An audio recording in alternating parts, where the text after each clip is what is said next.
کہ نہیں. پچھلے رمضان میں کتنے لوگ تھے جو ہمارے ساتھ تھے، اس رمضان میں نہیں. اور اللہ پہلے تو ہم یہ دعا کرتے ہیں اللہ ہمیں یہ رمضان بھی عطا کر دے. زندگی کا کیا بھروسہ، دنیا کی جو کیفیت آپ کے سامنے ہے کبھی بھی جا سکتے ہیں.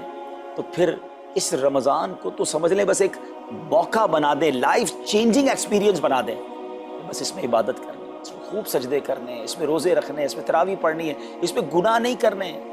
اور آئیے میں آپ کو بتاتا ہوں کہ نبی پاک صلی اللہ تعالیٰ علیہ وسلم رمضان کیسے گزارتے تھے. ایک مسلمان کے لیے اس سے بہترین رول ماڈل کیا ہوگا کہ رمضان میرے آقا کیسے گزارتے. تو مختلف احادیث کا جو سمری ہے وہ یہ ہے کہ نبی پاک علیہ السلام عبادت میں کمر بستہ ہو جاتے، بستر پر کم تشریف لاتے. بی عائشہ فرماتی ہیں کہ نبی پاک کے چہرے کا رنگ بدل جاتا تھا، متغیر ہو جاتا. کیوں؟ نبی پاک پر خوف خدا طاری ہوتا. آپ گر گڑاتے، آپ رات بھر التجائیں کرتے. میرے آقا رو رو کر دعاؤں میں رمضان گزارے، چہرے کا رنگ بدل جائے. اور یہاں کچھ لوگ تو وہ ہیں کہ جن کا وزن ہی بڑھ جاتا ہے رمضان میں. اتنا کھانا کھانا ہے، سحری میں زیادہ کھانا ہے کہ سارا دن بھوکا رہنا ہے، افطار میں اس لیے زیادہ کھانا ہے کہ پورا دن بھوکا رہے تھے، پھر رات کو 2-3 بار مزید کھانا ہے کیونکہ کل روزہ رکھنا ہے. تو رمضان فوڈ فیسٹیول نہیں ہے، رمضان عبادت کے لیے آیا ہے. لوگ تیاری کر رہے ہوں گے بھی رمضان کی. وہ کیا کر رہے ہوں گے کہ افطار میں کیا پکانا ہے، سحری میں کیا پکانا ہے، کون سا آئٹم شارٹ ہے.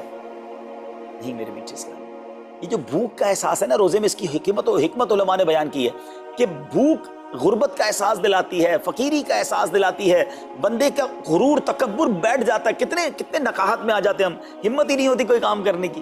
تو یہ احساس دلاتی ہے کہ تیری اوقات کیا ہے، غریب کیسے زندگی گزارتا ہے، فقیر کیسے زندگی گزارتا ہے.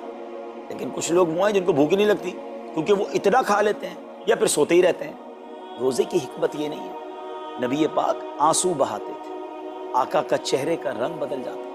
اور پھر بتایا کہ رمضان میں جب جبریل امین نبی پاک علیہ السلام کے پاس آتے تو آقا علیہ السلام ان کے ساتھ قرآن پاک کا دور فرماتے.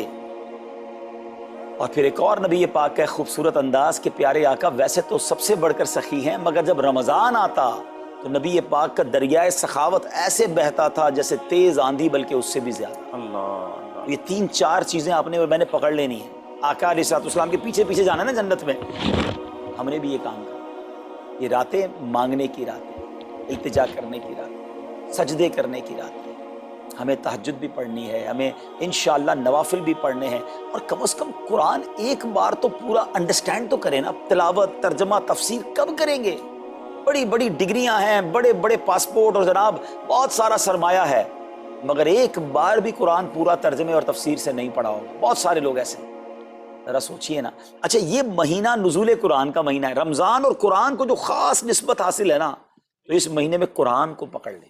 ہائے ہائے، اللہ کرے رمضان قرآن کے ساتھ گزرے، ہماری صبح قرآن کے ساتھ ہو، ہماری شام قرآن کے ساتھ ہو، ہم قرآن سمجھنے والے بن جائیں. اچھا میں ایک اور بات بتاؤں آپ کو، مہینہ کتنا پیارا ہے. صرف اس مہینے میں قرآن نازل نہیں ہوا، باقی بھی جو 3 آسمانی کتابیں ہیں نا، زبور، انجیل، توریت، یہ بھی رمضان میں ہی نازل ہوئی ہیں. اللہ کریم نے ان تمام مبارک کتابوں کو نازل کرنے کے لیے رمضان کا مہینہ منتخب فرمایا. اتنا مبارک مہینہ ہے.